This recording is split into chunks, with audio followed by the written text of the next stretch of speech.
నశించాలి రిజర్వేషన్ల విషయంలో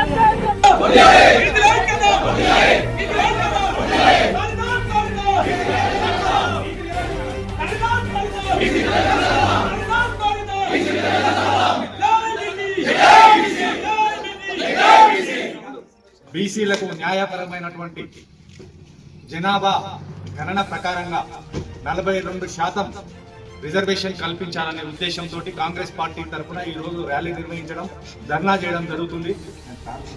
కాంగ్రెస్ పార్టీ తరఫున రేవంత్ రెడ్డి గారి కాంగ్రెస్ ప్రభుత్వం రాహుల్ గాంధీ గారి ఆదేశాల మేరకు గత సంవత్సర కాలం నుంచి బీసీలకు సంబంధించి కుల గణన నిర్వహించి ఎస్సీ వర్గీకరణ చేయడం జరిగింది. కృష్ణ మాదిగ గారి పోరాట ఫలితం ఎస్సీ వర్గీకరణ జరిగింది. వారికి ఆ రకంగా ఎస్సీలకు న్యాయం చేయడం జరిగింది.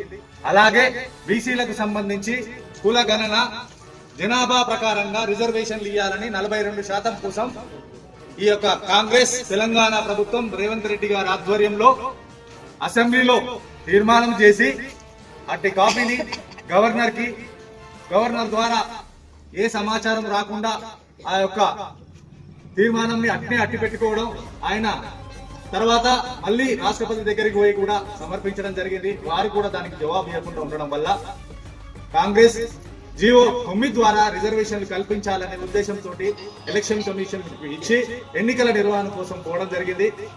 దీనిపై దుర్మార్గంగా నోటికాడి ముద్దను పక్కకు జరిపే విధంగా కొంతమంది అన్యాయంగా దీనిపై కోర్టులకు ఎక్కి ఈ యొక్క జీవోను ఆపడం జరిగింది. తద్వారా బీసీలకు అన్యాయం జరుగుతుంది. అందరూ నిర్వహిస్తున్నారు. ప్రతి పార్టీ కాంగ్రెస్ అంటుంది, టీఆర్ఎస్ అంటుంది, టీడీపీ అంటుంది, బీజేపీ అంటుంది, అన్ని పార్టీలు రిజర్వేషన్ ఇవ్వమంటుంది. మరి దొంగవరు? అసలు కేసు వేసింది ఎవరు?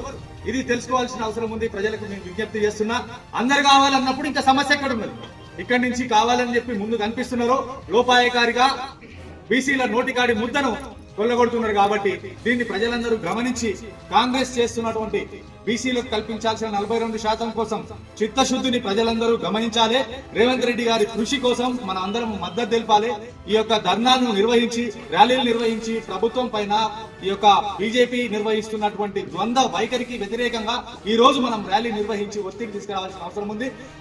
ఎట్లకైతే ఎస్సీలకు వర్గీకరణ నిర్వహించి వాళ్ళకి న్యాయం చేసినామో అట్లాగే మనం జనాభా ఎంతున్నామో అంత మనకు రిజర్వేషన్ కావాలని మనం పోట్లాడుతున్నాము.